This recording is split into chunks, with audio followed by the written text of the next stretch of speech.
Pak, terusin. Silakan dipersingkat waktunya karena kita nanti mau Jumat, Pak Andro. Oke. Pak Andro, halo. Ya. Gua kasih topik dulu Pak Andro. Pak Andro, kenapa Kristen di Indonesia itu beda dengan Kristen yang ada di Yunani? Kenapa Pak? Apa yang bedanya? Istilah-istilahnya Pak. Ya maksudnya bedanya apa? Bedanya itu sembahannya Pak. Ada Ya, kata-kata istilah Islam kalau di Indonesia, kalau di Yunani itu tidak ada. Kenapa? Nah terus di masalahnya di mana? Ya masalahnya adalah masalah buat lu. Lah, kami nggak ada masalah. Oh jadi nyaman-nyaman aja.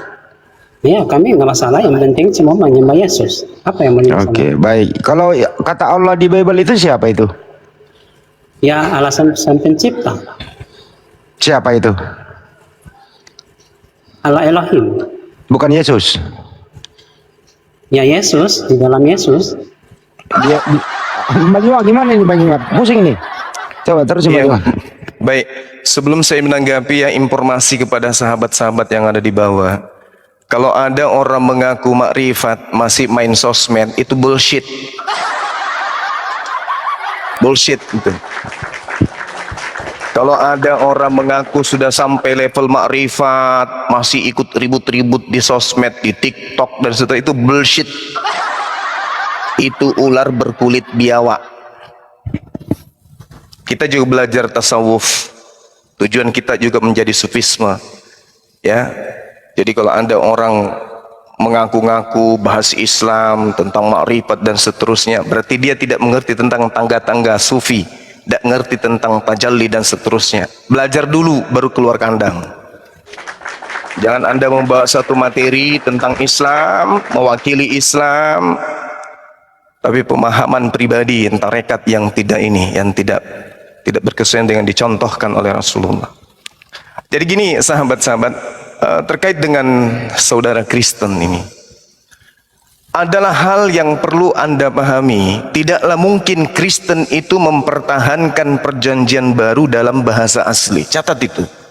Tidak mungkin agama Kristen mempertahankan perjanjian lama dalam bahasa aslinya. Itu mustahile. Mustahile kalau orang Kristen mau mempertahankan perjanjian lama dengan bahasa asli. Apa alasannya? Karena kalau Kristen mempertahankan bahasa asli perjanjian lama, ketahuan kalau itu adalah kitabnya agama lain, yaitu agama Bani Israel. Catat. Yang kedua, mustahile orang-orang Kristen mempertahankan perjanjian baru dalam bahasa aslinya, yaitu bahasa Yunani. Mustahile. Kenapa? Karena bahasa Yunani itu identik dengan kepercayaan apa? Filsafat. Berbicara mengenai kepercayaan yang terkait dengan filsafat berarti lari ke himne Plato sebagai puncak akhir. Kalau sampai kepada himne Plato sebagai puncak akhir, maka itu sama dengan paganisme. Maka mau tidak mau, perjanjian lama, perjanjian baru harus kemudian menyesuaikan diri dengan bahasa di mana kitab itu pergi. Nah, ini akan jadi masalah baru. Ketika kemudian kitab Anda yang tidak memiliki cangkang masuk ke dalam cangkang lain. Istilahnya gini, seekor kura-kura meninggalkan cangkangnya masuk ke dalam tubuh seekor ayam. Masakan sebuah kitab yang berasal dari Yunani, Tuhannya jelas-jelas disebut Theos, lari menggunakan nama Tuhannya agama lain. Allah yang kalian sebut Allah itu adalah Tuhan dalam bahasa Arab spesial milik umat Islam. Tapi kok ada nongol di dalam kitab saudara? Kenapa? Karena di dalam kitab, dalam konsep agama saudara sudah tak ada lagi yang disebut original text atau manuskrip awal yang kemudian jadikan sandaran membudidayakan kemudian sumber kepada manusia-manusia setelahnya. Itu nggak ada. Maka inilah yang terjadi. saudara-saudara Kristen harus menyadari kalau diprotes lah wong manut aja. Seperti keilahian Yesus. Ini dari mana sumbernya? Sama seperti dalil yang saya bacakan tadi kepada saudara, yang walaupun dalam rupa Allah, tidak menganggap kesetaraan dengan Allah, yang harus sebagai milik yang harus dipertahankan. Selain dia mengosongkan dirinya, Allah mengosongkan dirinya, mengambil rupa seorang hamba, dan bahkan menjadi seorang manusia, bahkan lebih hina dengan cara mati di atas tiang salib. Ini apa ini? Ini Allah, Tuhannya umat Islam dibawa-bawa, mengosongkan dirinya, menjadi seorang hamba, bahkan lebih rendah dari itu, dia menjadi manusia, dan mati dibunuh di atas tiang salib. Ini kan penistaan, mati terkutuk. Ini kan penistaan kepada Tuhannya umat Islam, saudara-saudara kalian sendiri. Kenapa tidak menggunakan saja yang walaupun dalam rupa Theos, tidak menganggap kesetaraan dengan Theos yang harus dipertahankan, melainkan Theos mengosongkan diri dan menjadi manusia, dan Theos mati secara mengenaskan, secara terkutuk di atas tiang salib. Selesai. Umat Islam tidak akan pernah ada sedikit pun menyentil atau menyentuh kaidah iman saudara. Tak akan ada. Ngapain? Untuk apa? Untuk apa? Islam itu rahmatan lil alamin. Berkat Islam itu rahmat, maka kita luruskan hari ini. Yang tadinya Isa Al-Masih, bisanya kalian rubah menjadi Yesus Kristus. Kenapa giliran Allah kalian tidak mau tinggalkan? Kenapa?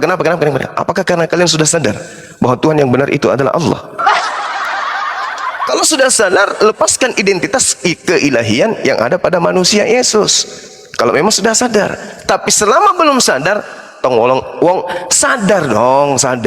sadar bahwasanya akidah orang Kristen harus kemudian diperjuangkan oleh saudara-saudara kita Kristen. Sekali Theos tetap Theos, sekali Bapa tetap Bapa, sekali Yahweh tetap Yahweh, sekali Yesus tetap Yesus. Jangan lari ke Allah, jangan lari ke Yotevave, jangan lari ke Elohim, jangan.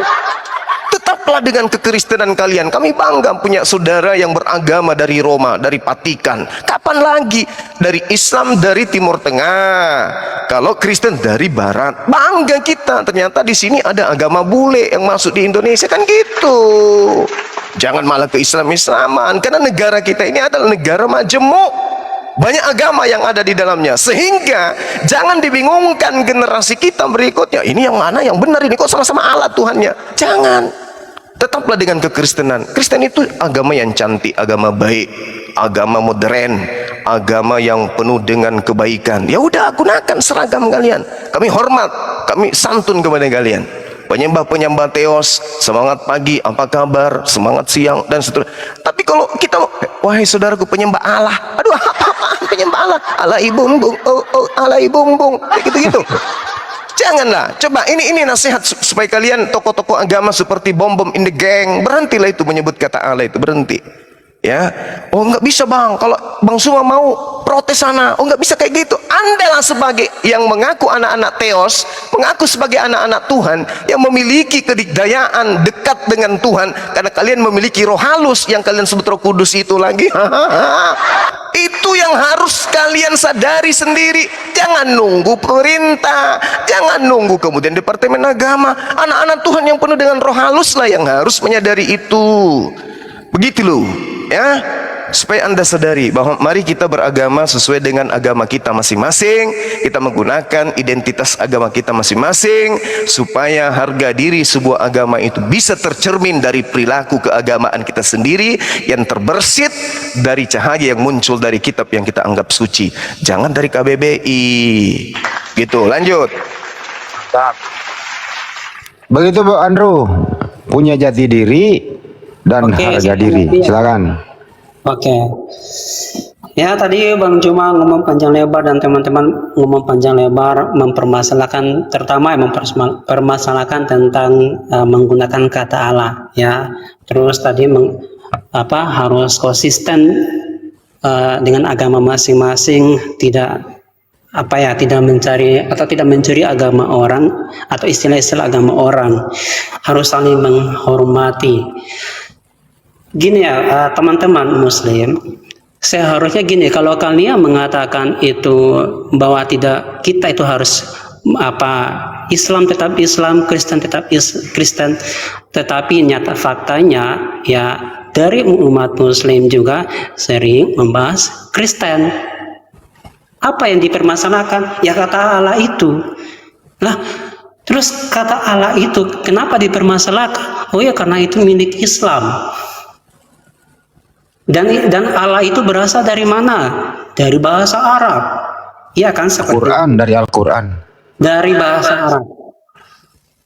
Ya, kalau mengatakan seperti itu, pertanyaan saya, ya, tidak ada Allah yang menciptakan atau mengizinkan suatu agama dengan bahasa hanya khusus. Ya, sedangkan di dalam Kristen di Arab pun juga menggunakan bahasa Arab. Kena lagi nih nanti. Masalahnya, saya ngomong dulu ya. Nah, kalau kalian tadi Bang Juma mengatakan harus menghormati, harus konsisten, tapi masalahnya kalian datang meluruskan tentang ketuhanan, bahkan meluruskan tentang Yesus juga sudah tidak sama, kayak gitu. Oh jangan ini, jangan ini. Tapi tentang Yesus kalian mau masukin, kalian mau meluruskan, tapi semuanya berbeda.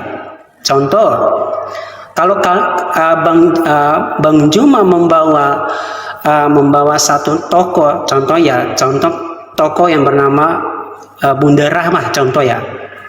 Orang tahu Bunda Rahmah, contohnya Bunda Rahmah berasal dari Jakarta. Oh, contoh itu Bang, langsung aja ke topik, nggak usah pakai contoh. Iya, Langsung. contohnya gitu. Contohnya, ya, tetapi kalian mengatasnamakan Bunda Rahmah yang tadinya. Contoh ke Paulus saja, jangan Bunda Rahmah dicontoh. Ke Paulus saja, Paulus saja. Yang dia lahir di Jakarta. Ini cuma contoh aja. Aduh, kenapa dipotong? Ya. Tadi kan kalian udah ngomong berapa kali, saya diam. Ya.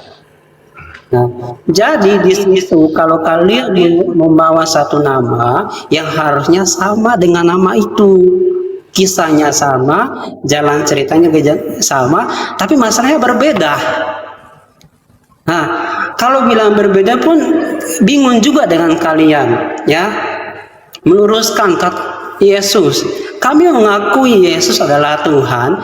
Kenapa kami mengakui? Karena dia ada Tuhan sendiri atau Allah itu yang menjadi manusia. Kalian bilang, kalian sudah diam dulu Bang Andi. Ya. Bang Juma mau sholat Jumat, jangan panjang-panjang dulu. Nah, tadi saya ngomong, tadi kalian ngomong, saya nggak potong. Sekarang saya ngomong, kalian potong-potong. Jadi kami dari sekarang, dari dulu sampai sekarang tidak mencomot-comot ayat-ayat Al-Quran. Tetapi kalian membawa ayat-ayat Alkitab sampai sekarang ini. Harus sadar itu loh Bang Juma. Ya, cukup dulu ya Bang. Nanti kita sambung lagi setelah Bang Juma. Oke, baik. Ya. Jadi satu hal yang perlu saudara pahami. Tuhan kami mengutus para nabi kepada Bani Israel. Diutusnya lah kemudian Nabi Ibrahim. Dari keturunan Nabi Ibrahim kemudian ada Nabi kami, Nabi Ishak. Dari Nabi Ishak, Nabi kami ini kemudian menurunkan anaknya Nabi Yakub. Seterusnya Nabi kami, Nabi Yakub keturunannya kemudian turun sampai kepada Nabi kami, Nabi Musa, Nabi Daud, Nabi Salomo, sampai kepada Nabi kami, Nabi Isa alaihissalam. Dan itu adalah nabi-nabi untuk saudara kami Yahudi, Bani Israel, bukan nabi-nabi Kristen patikan. Catat, kalian tidak masuk dalam golongan agama Samawi. Kalian adalah agama Barat. Sabar dulu. Lah, tadi saya ngomong Sabar, gantian kita gantian. Satu Pak Andaku, satu-satu. Gantian Ini lu habis ini aja ntar. Gantian ya Bung ya, saya sedikit lagi mau Jumatan. Jadi nabi-nabi kami diutus oleh Allah kami kepada saudara kami Bani Ishak, Bani Israel. Catat itu, kalian tidak masuk dalam golongan itu. Kalian dari Roma, dari Barat, nggak masuk dalam hitungan kami. Kemudian Tuhan kami mengatakan di dalam Al-Quranul Karim dengan sangat jelas, wa ma arsalna mir rasulin illa bilisani qaumi liyubayyina lahum, dan kami tidak mengutus seorang rasul melainkan dengan bahasa kaumnya. Jadi Nabi Ishak, Nabi Daud, Nabi Musa, Nabi Isa diutus kepada kaumnya masing-masing dengan menggunakan bahasa kaum mereka masing-masing. Sedangkan Al-Quranul Karim, Allah Subhanahu wa ta'ala menjelaskan, bismillahirrahmanirrahim, inna anzalnahu Qur'anan Arabian la'allakum ta'qilun. Sesungguhnya kami mewahyukan Al-Quran dalam bahasa Arab agar kamu mengerti. Jadi ada legitimasi kepada Nabi Muhammad SAW menerima wahyu dalam bahasa Arab. Sedangkan kalau berbicara tentang kitab kalian, kalau Anda belajar di dalam pengakuan Paulus pendiri agama kalian, diceritakan di dalam Kisah Para Rasul 26 nomor 14, kami semua rebah ke tanah dan aku Paulus mendengarkan suara yang mengatakan kepadaku dalam bahasa Hebrais, dalam bahasa Yunani. Hebrais dalam bahasa Yunani artinya dalam bahasa Ibrani.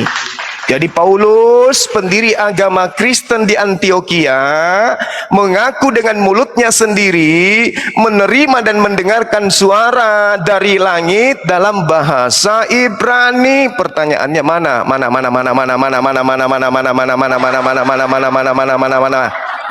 dalam bahasa Ibrani itu mana? Yang didengarkan Paulus dalam bahasa Ibrani itu mana?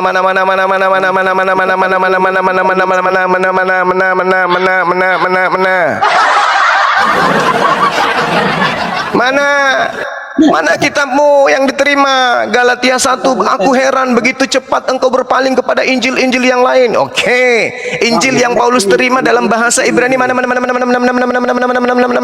kali. Ada. Injil apa? Lah ini Paulus mengatakan kami semua rebah. Aku mendengarkan suara yang mengatakan kepadaku dalam bahasa Ibrani. Mana 7.000 kali. Mana? Mana? Bang Juma yang mau bawa. Mana? Saya tanya Injil apa yang Bang Juma mau bawa? Markus 1 nomor 14, Paulus datang ke Injil Isa mana? Markus mengaku di dalam catatan hasil penyelidikan beliau, Markus 1 nomor 14, Yesus datang ke Galilea mengajarkan Injil Allah. Mana Injil Allah itu? Mana 7 kali? Mana Injil Allah? Mana Injil Allah yang Yesus beritakan? Mana? Saya tanya mana Injil Isa? Sama pertanyaan saya, mana Injil Allah yang datang kepada orang-orang yang ada di Galilea? Mana? Injil itu, dengarkan Bu, Injil itu datang bukan ke Islam, Injil itu datang bukan ke orang Arab, Injil itu datang kepada Bani Israel.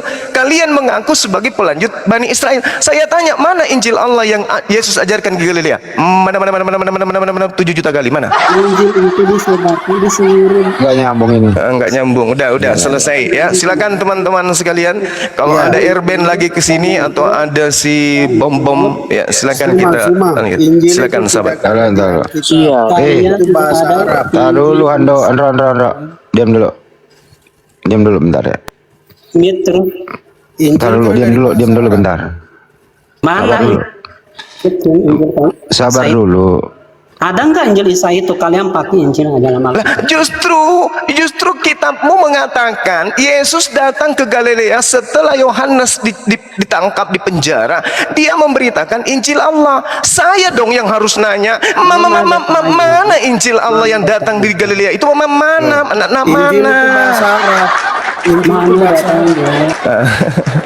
Gimana sih kok nanya ke saya gitu loh? Saya yang harus bertanya kepada saudara, karena diceritakan dalam kitab saudara, Yesus datang ke Galilea mengajarkan Injil Allah. Nah, mana Injil Allah itu mana? Pada Isa Al-Masih, bukan Yesus Kristus. Nah, itu kitabmu. Kalau yang dimaksud, dengarkan. Kalau yang dimaksud di dalam Al-Quran, Injil ini adalah hikmat yang didatangkan oleh Tuhan kepada Nabi Isa alaihissalam yang terkait dengan pengajaran Taurat. Jadi nasihat-nasihat Yesus, hikmat Isa kepada Bani Israel agar mereka kembali kepada hukum Taurat, itulah yang disebut Injil dalam Islam. Sekarang dalam kitab saudara justru dengan terang-terang dikatakan Yesus datang memberitakan Injil Allah di Galilea. Pertanyaan saya, mana Injil itu? Injil itu kepada Isa Al-Masih. Ya, jadi Markus 1 nomor 14 salah. Anda bilang kan jangan curi-curi kan di dalam Al-Quran. Nah, terus Kita terus tanya mana Injil? Memang ada kepada Isa Injil di Al-Masih Bible. itu mana? jadi yang disebut Markus 1:14 itu apa? Iya, itu kan terjemahan. Sekarang saya tanya Injil Isa Al-Masih itu mana? Orang kaca saya. Allahu Akbar. Injil itu kepada Ayo. Isa atau kepada Pusingkan Yesus kamu yang ada di dalam Alkitab. Lah di dalam kitabmu apa? Iya, Iya, pusingkan terus semua. gimana Itu Injil kan Isa itu? terjemahan. Satu-satu bicara, kenapa ada bareng-bareng dua? Kenapa paduan suara? Kenapa? Satu-satu. Tidak. Iya, Pusingkan semua. enggak pusing. Gini. Kitab yang didatangkan kemudian, dengarkan. Kitab yang didatangkan atau ketetapan yang didatangkan kemudian Tuhan pencipta langit dan bumi kepada Nabi Isa alaihissalam, menurut kitab saudara di Wahyu 10 nomor 10 itu sudah dimakan. Saya bacakan ya. Lalu aku mengambil kitab itu dari tangan malaikat itu dan memakannya di dalam mulutku dan terasa manis seperti madu, tetapi sesudah aku memakannya perutku menjadi pahit rasanya. Ini kitab, ini kitab apa? Saya tanya dulu, ini kitab apa yang ada di tangan malaikat kemudian dimakan sama pengarang Wahyu? Isa itu di mana? Isa Al-Masih itu mana semua? Enggak berilmu mana enggak ini. Wahyu 10 nomor 10. Lalu aku mengambil kitab itu dari tangan malaikat itu dan memakannya di dalam mulutku. Ia terasa manis seperti madu, tetapi sesudah aku memakannya perutku menjadi pahit rasanya. Ya minum Kombantrin lah supaya perutnya agak bagus. Udah ya dari saya ya. Ada akhi Billy, masya Allah. Ya lanjut sahabat-sahabat lain. Saya persiapan untuk ibadah sholat Jumat. Salam tauhid, salam satu Tuhan. Jayalah Indonesiaku, jayalah negeriku. Assalamualaikum warahmatullahi wabarakatuh. Waalaikumsalam warahmatullahi wabarakatuh.